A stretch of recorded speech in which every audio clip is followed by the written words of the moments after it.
રિપોર્ટમાં કે બાર એન્જિયોગ્રાફીમાં bypass suggest કરેલું હોય તો બાયપાસ એ કમ્પલસરી છે, બીજા કોઈ રસ્તા નથી? ચલો આજે જાણીએ. આપણે બધા જાણીએ છીએ કે એક મિથ છે કે એકવાર એક કરતાં વધારે બ્લોક હોય કે મુખ્ય નસમાં બ્લોક હોય તો બાયપાસ સજેસ્ટ કરવામાં આવ્યું એટલે બાયપાસ જ કરવાનું, પણ આ હકીકત નથી. તો આપણે ફેક્ટ અને મિથ વચ્ચેનો ડિફરન્સ સમજીએ.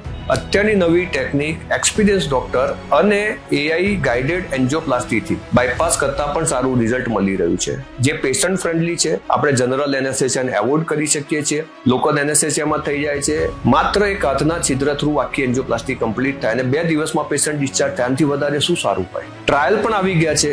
રિસેન્ટલી જેક 2025માં જ રિનોવેટ કોમ્પ્લેક્સ ટ્રાયલ છે કે જેમાં બતાવ્યું છે કે image guided angioplasty experience doctor સાથે કર્યો તો બાયપાસ કરતા અથવા બાયપાસ જેટલું સારું રિઝલ્ટ મળે છે. લોંગ ટર્મ રિઝલ્ટ ખોરવાતા નથી અને પેશન્ટની જે મોર્બિડિટી, જે બાયપાસમાં સ્ટ્રોકની સંભાવના હોય છે, કિડની બગડવાની સંભાવના હોય છે, ઇન્ફેક્શનની સંભાવના હોય છે, ડાયાફ્રામેટિક પાલ્સી અને વેન્ટિલેટરમાંથી બહાર આવવાના આઉટકમમાં જે ખરાબી હોય છે, આ બધામાંથી પેશન્ટ બચી શકે છે. સો મિત્રો, ફેક્ટ અને મિથને સમજો.